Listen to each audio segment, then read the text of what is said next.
warahmatullahi wabarakatuh. Yang terhormat kepada Bapak Bahrul Imi selaku dosen pengampu mata kuliah Filsafat Pendidikan Islam. Perkenalkan, nama saya Tri Puji Rahayu, mahasiswi IAINU Pascasarjana semester 1. Di sini saya akan mempresentasikan makalah saya yang berjudul Kalbu dan Tanggung Jawab Perspektif Filsafat Pendidikan Islam. Kalbu adalah hati atau lubuk yang paling dalam, yang merupakan sarana penting yang telah dikaruniakan oleh Allah kepada manusia. Hati adalah tempatnya bersemayam niat, yaitu yang menentukan nilai perbuatan seseorang atau manusia, entah itu perbuatan baik atau buruk. Kalbu juga diartikan sebagai berubahnya bentuk dari bentuk aslinya. Ini berarti bahwa pada dasarnya kalbu berpotensi positif.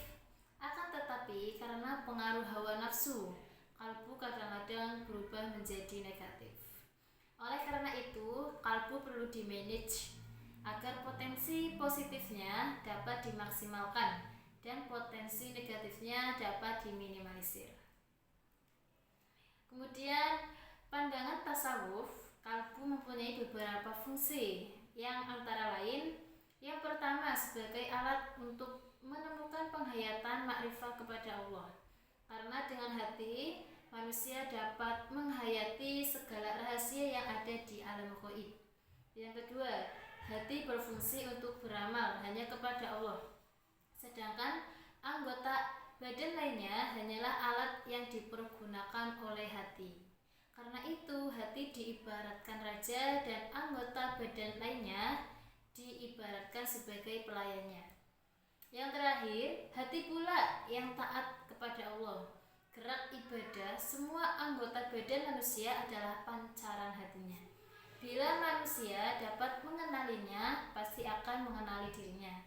Hal ini menyebabkan ia dapat kenal atau makrifah akan Tuhannya dan juga sebaliknya. Kemudian Dr. Baharudin menyebutkan kalbu mempunyai 3 fungsi, diantaranya yaitu yang pertama fungsi kognisi yang menimbulkan daya cipta seperti fikih, ilmu, ngakal.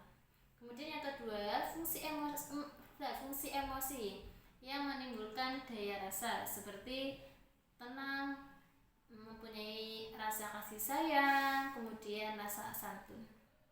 Kemudian yang ketiga fungsi konasi yang menimbulkan daya karsa seperti gasat atau berusaha.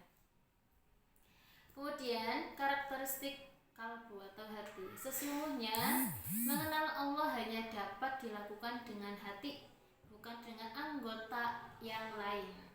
Kalbu menggerakkan dirinya untuk mendekatkan kepada Allah, bekerja karenanya, berjalan menujunya. Bahkan hanya dengan kalbu manusia mampu menyikat apa-apa yang disisi oleh Allah dan yang ada padanya.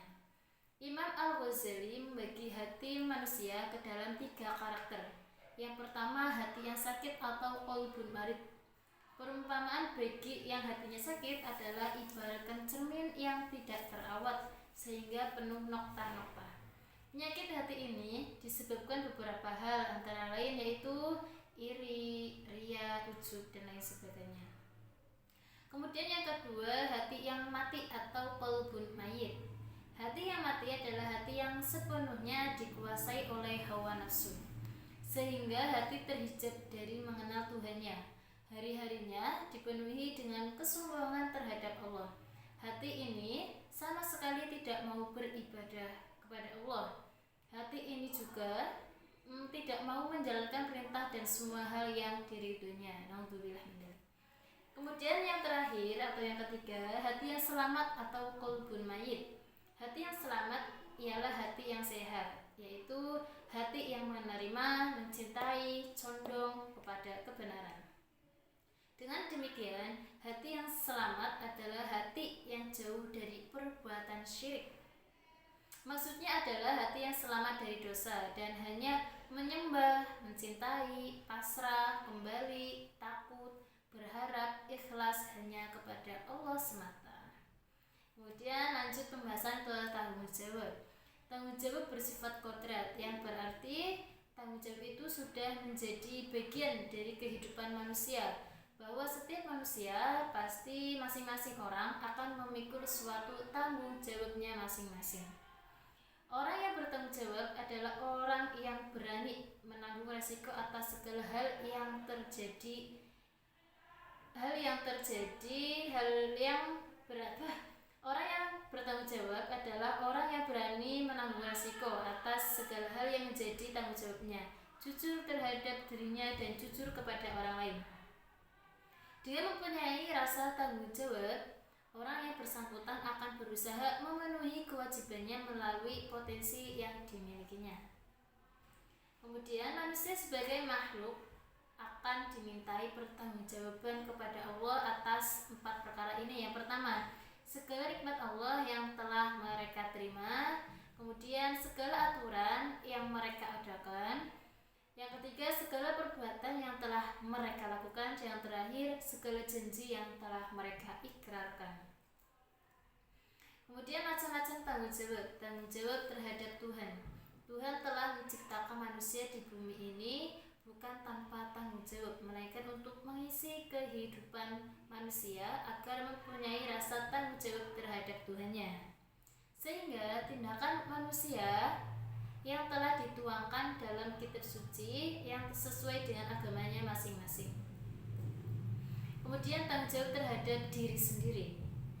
Tanggung jawab terhadap diri sendiri menuntut kesadaran akan diri kita untuk memenuhi segala kewajiban dan mengembangkan kepribadian sebagai manusia pribadi. Apa saja yang telah dilakukan harus menerima balasannya sendiri. Kemudian tanggung jawab terhadap keluarga. Keluarga adalah masyarakat kecil. Tiap anggota keluarga wajib bertanggung jawab atas keluarganya.